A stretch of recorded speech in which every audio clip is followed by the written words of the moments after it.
सकता तो इस हाल में निकाह करना हराम है। हजरात, तो निकाह का हुक्म परवरदिगारे आलम ने हमें दिया। कुरान करीम की आयत करीमा हमें यह पैगाम दे रही है कि जब तुम्हारे पास में हक़्क़े ज़ौजियत अदा करने की हालत हो और घर में पैसा भी हो, घर बार भी हो, सब कुछ हो, तो इस हालत में आदमी को देर नहीं करना चाहिए। बहुत से लोग होते हैं, सोचते हैं कि फला कहते हैं कि मेरी नौकरी लग जाएगी तब मैं निकाह करूंगा, या मेरा मकान बन जाएगा, एक मकान है लेकिन एक मकान और बन जाएगा तब मैं निकाह करूंगा।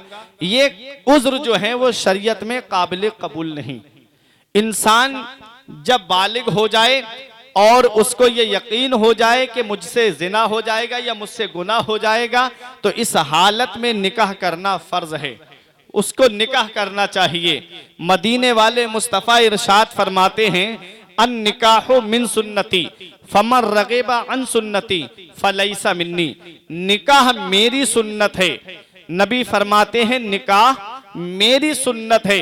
जिसने मेरी सुन्नत से एराज किया, जिसने मेरी सुन्नत से चेहरा फेरा, जिसने मेरी सुन्नत से रूह गर्दानी की, नबी फरमाते वो मुझसे नहीं है। मतलब क्या है? मेरे तरीके पे नहीं है, मेरे नक्शे कदम पर वो बंदा नहीं चल रहा है। हजरात, तो कुरान करीम से हमें हुक्म मिला निकाह करने का, नबी की हदीस से हमें हुक्म मिला निकाह करने का। नबी इरशाद फरमाते हैं, जब कोई निकाह करता है तो वो कोई लड़की का खानदान देखता है, कोई लड़की का हुस्नो जमाल देखता है, कोई लड़की की प्रॉपर्टी दौलत देखता है और कोई लड़की की सीरत देखता है। नबी फरमाते हैं सबसे कामयाब इंसान वो है कि जो ना दौलत देखे, ना प्रॉपर्टी देखे, ना खानदान देखे, बल्कि लड़की की सीरत देखे, लड़की का अखलाक देखे, लड़की का किरदार देखे। क्योंकि ये पैसा, ये दौलत, ये सब आती जाती माया है। लड़की जब नेक तुम्हारे घर में आएगी, शेख सादी अलैहि रहमा फरमाते हैं कि नेक औरत अगर फकीर के घर में आ जाए तो उसे बादशाह बना देती है, और बुरी औरत बादशाह के घर में आ जाए तो उसे फकीर बना देती है। इसलिए निकाह नेक औरतों के साथ करना चाहिए जो नमाज पढ़ने वाली होगी। आज हमारा हाल क्या है? जब हम निकाह का पैगाम किसी के जरिए पहुंचवाते हैं तो कोई पूछता है कि लड़की को जहेज में क्या दिया जाएगा, कोई पूछता है कि मंगनी में क्या मिलेगा, कोई पूछता है कि फला रस्म में क्या क्या मिलेगा। इस तरह की ज़हनियतें बन गई हैं आज इंसान की। ये कोई नहीं पूछता कि लड़की नमाज पढ़ती है या नहीं पढ़ती है, ये कोई नहीं पूछता कि लड़की रोजा रखती है या नहीं रखती है, ये कोई नहीं पूछता कि लड़की कुरान की तिलावत करती है या नहीं करती है।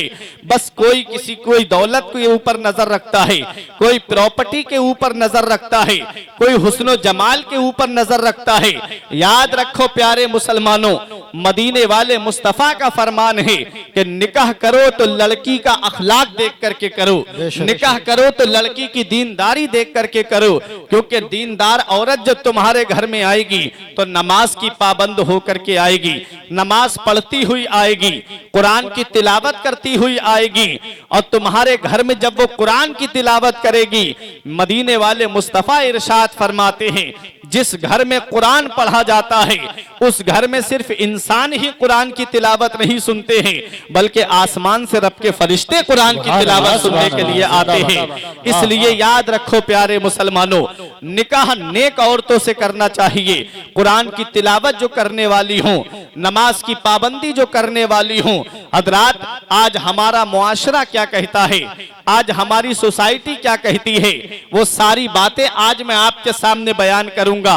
बात निकाह की आ गई है तो आज मैं उस शादी का जिक्र आपके सामने कर दूं जो शादी जन्नत में हुई। आप कहोगे कि जन्नत में कौन सी शादी हुई?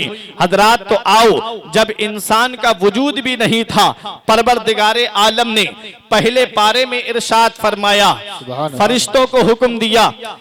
रब फरमाता है, मैं जमीन में अपना खलीफा बनाना चाहता हूं। इन्नी जाइलुन फिल अर्द खलीफा, रब ने फरमाया मैं जमीन में अपना खलीफा बनाऊंगा, मैं जमीन में अपना नाइब बनाऊंगा। फरिश्तों ने कहा कालू अतजअलु फीहा मन युफसिदु फीहा व यस्फिकु दिमाआ। फरिश्तों ने अर्ज किया मौला तू वहां अपना खलीफा बनाएगा जो जमीन में खूरेजी करेगा, मौला जो जमीन में एक दूसरे का खून बहाएगा। हजरात गिरामी, परवरदिगार आलम ने इरशाद फरमाया इन्नी आलमु मा ला तालमून, फरिश्तों जो मैं जानता हूं वो तुम नहीं जानते। परवरदिगार आलम ने हजरत जिब्राइल अलैहिस्सलाम को हुक्म दिया, इरशाद फरमाया जिब्राइल जाओ और जाकर के मिट्टी लेकर के आओ। हदीसे पाक के अल्फाज हैं अदीमुल अर्द, पूरी रुए जमीन को अल्लाह तबारक व तआला ने पूरी रुए जमीन का निचोड़ से हजरत आदम अलैहिस्सलाम का वजूद बनाया है। हजरात रिवायतें मुख्तलिफ मिलती हैं, आओ जरा देखो। हजरत जिब्राइल अलैहिस्सलाम जब मिट्टी लेने के लिए गए, मिट्टी ने कहा ऐ जिब्राइल इसका क्या होगा? जिब्राइल अलैहिस्सलाम ने हुक्म दिया कि इससे इंसान को पैदा किया जाएगा। जमीन ने कहा फिर इंसान जमीन पे आएगा वो गुनाह करेगा, और जब गुनाह करेगा तो अल्लाह ताला जहन्नम में गुनाहगारों को डालेगा।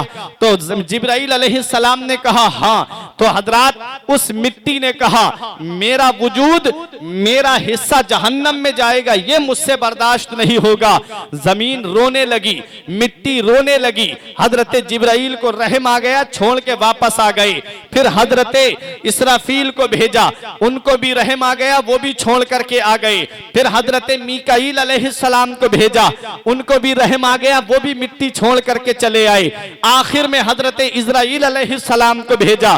इजराइल अलैहिस्सलाम ने मिट्टी का रोना नहीं देखा, इजराइल अलैहिस्सलाम ने मिट्टी का गिड़गिड़ाना नहीं देखा, बल्कि मिट्टी को उठाया और रब की बारगाह में ले आए। अल्लाह तबारक व तआला ने इरशाद फरमाया इजराइल तुमने मिट्टी का रोना नहीं देखा। अर्ज किया मौला मैं उसका रोना देखता या तेरा हुक्म देखता? मौला हुक्म तेरा था इसलिए तेरी बारगाह में ला के पेश कर दिया। रब ने इरशाद फरमाया इजराइल आज से औलाद आदम की रूह तुम ही निकालोगे। इजराइल अलैहिस्सलाम की ड्यूटी लग गई रूह निकालने पर। अर्ज किया मौला किसी का बाप जाएगा, मौला किसी का बेटा जाएगा, मौला किसी की माँ जाएगी, मौला किसी की बहन जाएगी, मौला किसी की बेटी का इंतकाल होगा, लोग मुझे क्या कहेंगे? रब ने इरशाद फरमाया मैं ऐसा बहाना लगा दूंगा इजराइल तुम्हारे ऊपर नहीं आएगी। आज क्या होता है, लोग कहते हैं फला हमारे पास से गया, बातें करता हुआ गया, अचानक सर में दर्द उठा उसका इंतकाल हो गया, या अचानक पेट में दर्द उठा उसका इंतकाल हो गया। हजरात गिरामी, जब हजरत आदम अलैहिस्सलाम का जब पुतला तैयार हो जाता है, परवरदिगार आलम ने उस पे बारिश का हुक्म दिया। बहुत गौर से सुनना प्यारे मुसलमानों, अल्लाह ने बारिश का हुक्म दिया और बारिश उसके ऊपर 40 दिन पानी बरसा, 39 दिन गम का पानी बरसा, एक दिन खुशी का पानी बरसा। इसलिए औलाद आदम को गम ज्यादा मिलते हैं, खुशी कम मिलती है। 39 दिन तक गम का पानी बरसा, एक दिन खुशी का पानी बरसा। इसलिए औलाद आदम गमों में ज्यादा घिरे रहते हैं, खुशी के माहौल कभी कभी उनके सामने आते हैं। हजरात जब पुतला तैयार हो गया, परवरदिगार आलम ने उसके अंदर रूह डाली। हजरात जब रूह डाली गई तो रूह मुंह के जरिए दाखिल हुई और नाक के जरिए बाहर आ गई। रूह से रब ने फरमाया रूह तू ठहरी क्यों नहीं? तो रूह ने कहा मौला अंदर अंधेरा है। हजरात गिरामी, तब परवरदिगार आलम ने अपने महबूब के नूर को हजरत आदम की पेशानी में रख दिया और फिर रूह को हुक्म दिया। अब रूह दाखिल होती है तो फिर रूह बाहर नहीं निकलती है। पता चला नूरे मुस्तफा का सदका है। हजरत आदम की जो तख्लीक हुई है ये मदीने वाले मुस्तफा का सदका है। इसीलिए तो आला हजरत पुकार के कहते हैं, मेरा ईमान पुकार के कहता है जाहिर में मेरे फूल हकीकत में मेरी नखल, जाहिर में मेरे फूल हकीकत में मेरी नखल, इस उस गुल की याद में ये सदा बुल बशर की है। हजरत आदम भी नबी को याद करके कहते थे कि जाहिर में तो वो मेरे बेटे हैं, लेकिन हकीकत ये है कि मैं भी पैदा हुआ हूं तो इसी नबी के सदके में पैदा हुआ हूं। मेरा इमाम पुकार के कहता है वो जो ना थे तो कुछ ना था, वो जो ना हो तो कुछ ना हो, जान है वो जहान की, जान है तो जहान है। नारे तकबीर, नारे रिसालत, नारे गौसियत, मसलके आला हजरत, उलमाए अहले सुन्नत, जश्ने शादी खाना आबादी, सरजमीने कूफ, हजरत अल्लामा मौलाना फुरकान रजा मंजरी, नारे तकबीर, नारे रिसालत।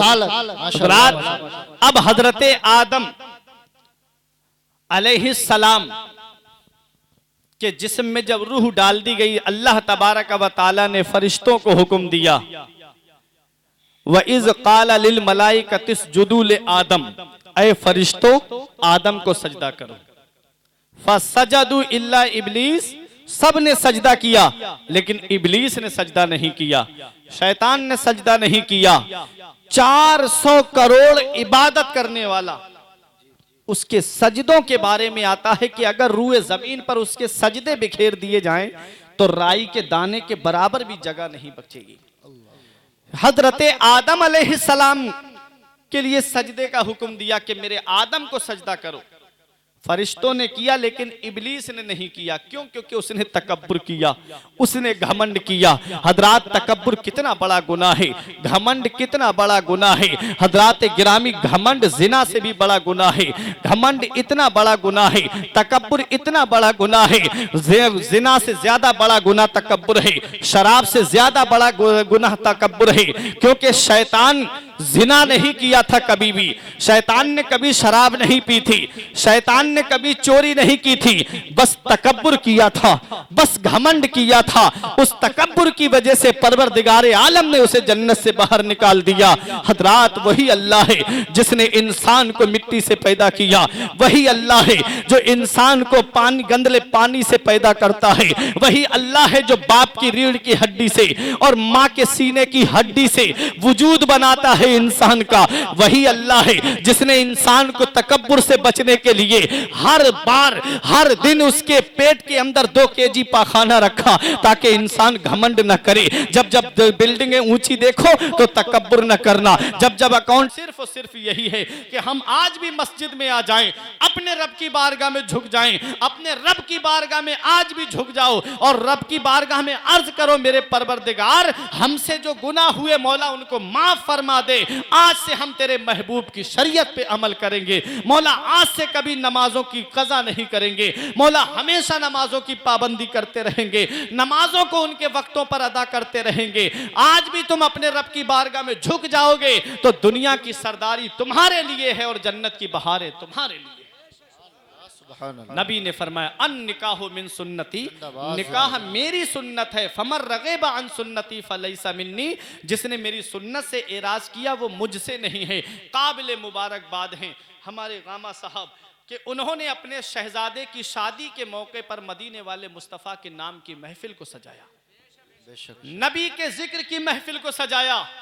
और यहाँ पर उलमाए किराम शोराए इज़ाम ने मदीने वाले मुस्तफ़ा की तारीफ और तौसीफ को किया, नबी की हदीसों को बयान किया। ये निकाह जो हो रहा है ये नबी करीम सल्लल्लाहु अलैहि वसल्लम के जिक्र के साए में हो रहा है। दुआ है परवरदिगार आलम अपने हबीब के सदके वसीले से इस निकाह में खूब खूब बरकतें अता फरमाए। आमीन। परवरदिगार ज़ौजैन के दरमियान ऐसी मोहब्बत अता फरमाए जैसी हजरत अली और हजरत फातिमा के दरमियान थी। परवरदिगार ज़ौजैन में ऐसी मोहब्बत अता फरमाए जैसी हजरत खदीजतुल कुबरा रजी अल्लाह ताला अन्हा और मेरे आका हुजूर सल्लल्लाहु अलैहि वसल्लम के दरमियान थी। नबी की मोहब्बत का सदका अता फरमाए, अली शेर खुदा की मोहब्बत का सदका अता फरमाए।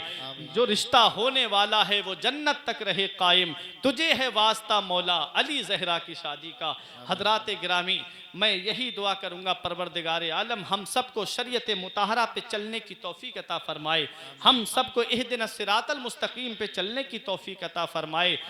परवरदिगार आलम की बारगाह में दुआ है, मेरे कुछ अर्ज करने में सबकत लिसानी की वजह से या बतकाज़ा बशरियत कोई गलती हो गई हो मौला मुझे माफ़ फरमाए। अस्तगफिरुल्लाह रब्बी मिन